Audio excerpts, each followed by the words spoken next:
I thought it was the best she could do. She did literally the best she's capable of doing. And there's a reason for that. We'll tell you what Mark Halperin is reporting. Some in the press even thought it was magical. It was magical in that it was make-believe. I mean, this is not the real person.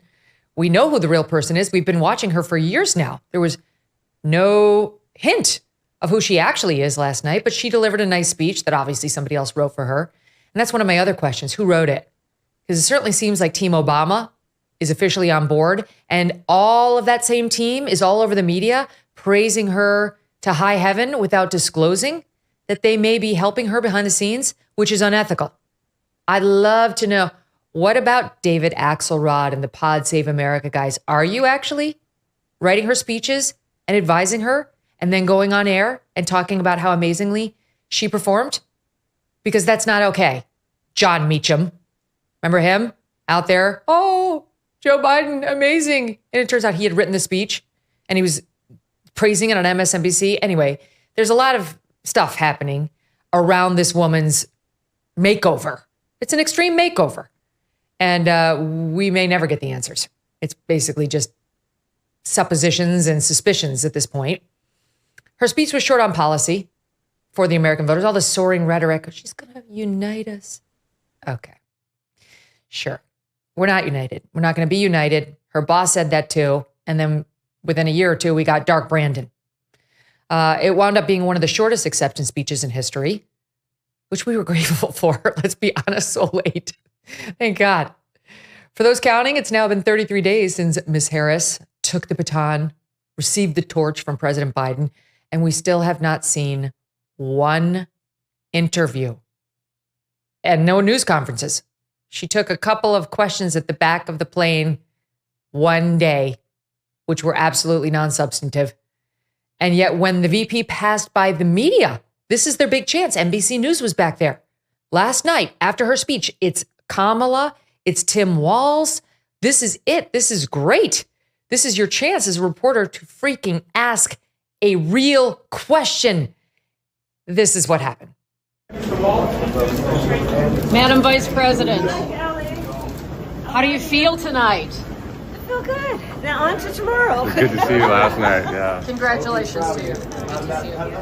Governor Walz, Mrs. Walz, congratulations. Thank you. It felt good. It felt good. I mean, listen, we've got 75 days to go. So maybe for better and for worse, that's the way I am. Like, that was good, and now we got to move on. We got work to do. Enjoy one night. Nice to see you Thank guys. you. Thank you, guys. Congratulations. Thank you. It's good to see you guys. Congratulations. Oh my God. Nice to see you. Governor Walz, congratulations, sir. That's NBC's Kelly O'Donnell, also known as the outgoing president of the White House Correspondents Association. You know, the people who are supposed to hold this administration to account, the same people who weren't interested in the fact that a Parkinson's doctor had visited the White House repeatedly when Joe Biden, he's still in office, when he was in office and they still loved him. That White House Correspondents Association. The other person with her yelling, congratulations, that's Peter Alexander, NBC News White House correspondent. You have one job,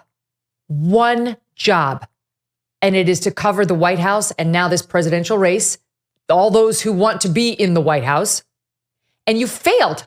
You had this big, they tweeted that out. It's not like somebody caught it on tape and then tweeted it out to embarrass them. They tweeted it out. They're proud of this. Joining me now, two of our favorites, Rich Lowry, he's editor-in-chief of National Review, and Charles C.W. Cooke, senior writer at National Review and host of the Charles C.W. Cooke podcast. For all of their work, become an NR Plus subscriber. You will not be sorry you did. One of the favorite things of mine on the NR website, nationalreview.com, is you can listen to all of the articles. So when I'm getting ready in the morning, when I'm walking the dog, I click on the audio, and you can listen to them even if you're not a subscriber. But if you do, you have to listen to the ads, which of course we never want to listen to because we want to get to the content. So you have no ads when you do that on the audio. That's yet another reason to subscribe, and it's not that expensive. Guys, happy Friday. Great to see you. Hey, maybe we should have Charlie start reading those articles really slowly, Megyn, so you have to listen to them at ×2 speed. Like your Moink ads. Charlie loves Moink. Okay. Guys, can you believe that? It's one thing to say, congratulations. And then, Madam Vice President, you said the following.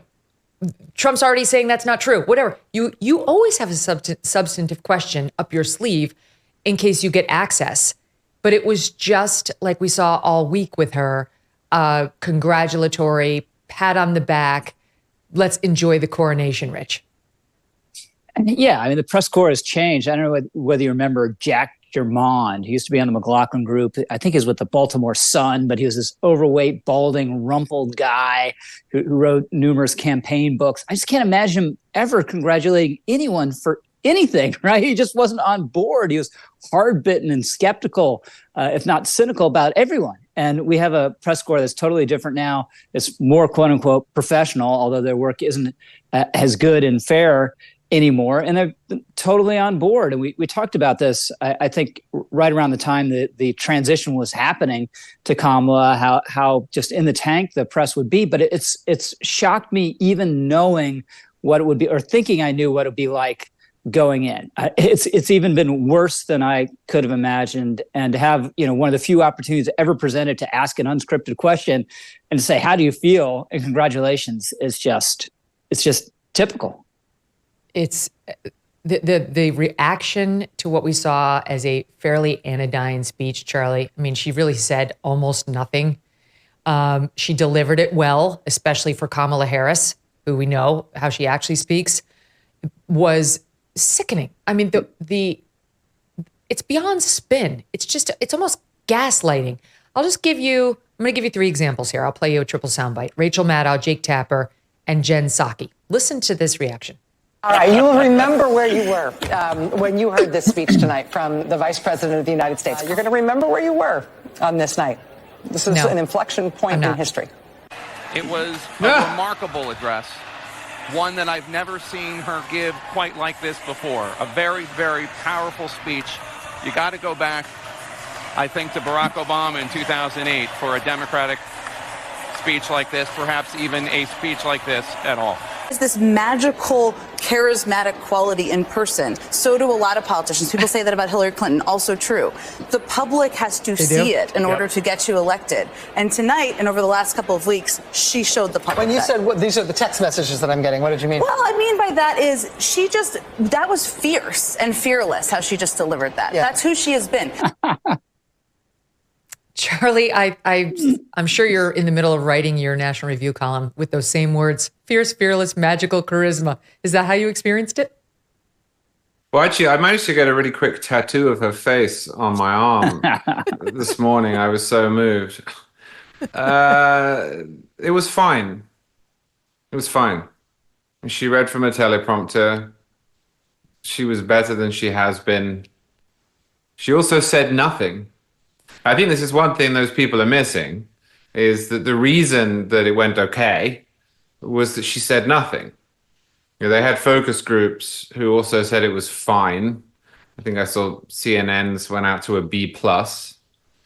And the reason for that is that when you deliver adequately a speech that is reasonably well written, with lights on you and people waving flags, and say absolutely nothing that could challenge or upset anyone, they will give you reasonable marks for it. But that reaction that you just played is absolutely preposterous.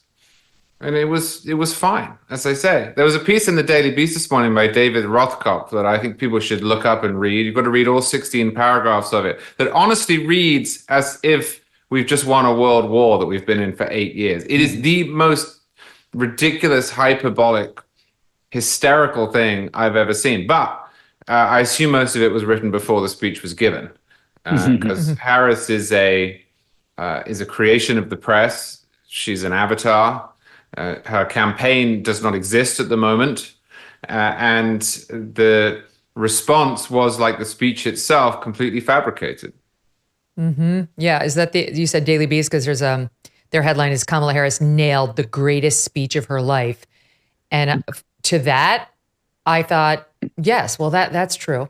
But I mean, look at all the others. But what's so galling about it, Rich, is we're not, Tapper's CNN, Maddow's MSNBC. We showed you the NBC reporters.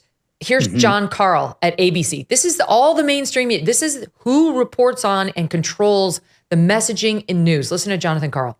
She gave a speech, George, that if you take out that section on abortion rights, much of this speech could have been delivered at a Republican convention before Trump. This is a Kamala Harris that sounded a little bit more like Maggie Thatcher or Ronald Reagan.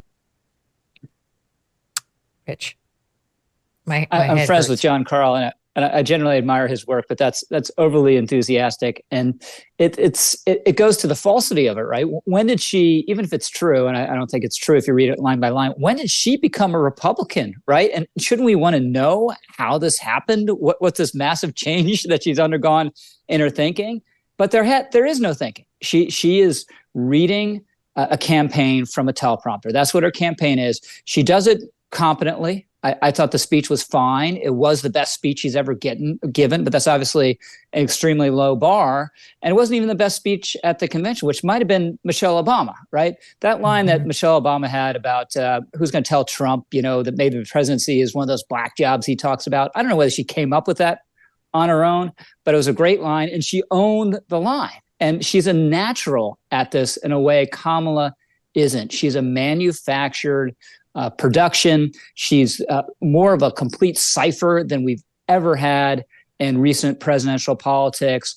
This amazing event happens where the presidential nomination is handed to her. We don't hear anything about it in her own words, how she felt, what was her role in the transition. She picks a vice presidential candidate, no sit-down interview the way you'd always have with a VP pick, and no interviews or major press availabilities before or during her convention. And it's obviously because they switched out a candidate they didn't trust in spontaneous settings and have replaced him with another candidate who's younger and better at the teleprompter, but that they also don't trust in spontaneous settings. Some Americans enjoy using their credit cards because it can be a hassle-free way to pay, not to mention a secure one. But our sponsor, the American Payments Coalition, says that some DC politicians want to change that with the Durbin-Marshall credit card bill. They say the bill lets corporate megastores pick how your credit card is processed, allowing them to use untested payment networks that could jeopardize your data security and your rewards.